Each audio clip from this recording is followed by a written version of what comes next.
Por último, ahora sí, con esto concluimos nuestra conversación. ¿Te animarías a darnos algunas cifras del entorno macroeconómico del país en 2016? Bueno, fíjate, si el gobierno venezolano sigue como viene, hemos hablado aquí en este programa muchísimo de la brecha externa, pero no hemos hablado del hueco fiscal, de la diferencia entre ingresos y egresos en bolívares que se genera, que es fenomenal, y que el gobierno ha venido cubriendo, imprimiendo cantidades cada vez más grandes de real en billetes de denominación muy pequeña.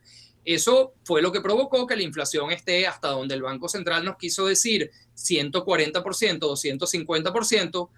Y ahora, para el año 2016, el problema, Alfonso, lo que había mantenido a Venezuela lejos de la hiperinflación es que el sector público tenía ingresos en dólares mayores que sus gastos en dólares.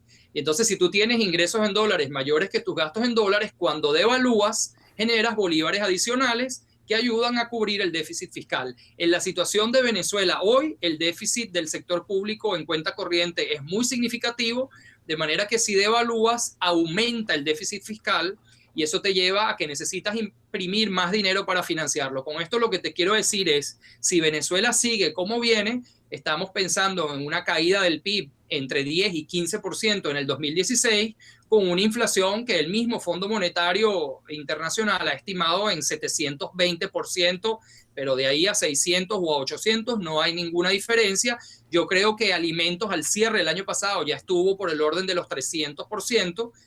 Ya el banco nos reveló que fue 250% y no quiso revelar el último trimestre que ya lo tiene. Entonces estamos viendo un escenario de una caída muy acelerada del poder adquisitivo del salario, un desabastecimiento rampante, rozando en niveles de crisis humanitaria y una caída en la producción en Venezuela muy grande porque nos hemos vuelto irresponsablemente dependientes de las Ok, importaciones. una última pregunta de ñapa. El bonus track de esta conversación. Viene Pérez Abad, toma las decisiones cambiarias que se le están pidiendo, modera el sistema de cambio, impone a los empresarios, hace lo que no hizo nadie. No creo que Maduro lo deje, pero lo que el gobierno anuncie puede tener algún impacto en lo que va a venir.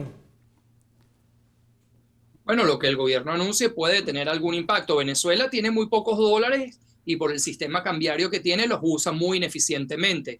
Entonces, por ejemplo, tú tienes un dólar en Venezuela y te puedes comprar entre 8.000 y 12.000 litros de gasolina, pero no puedes comprar antibióticos.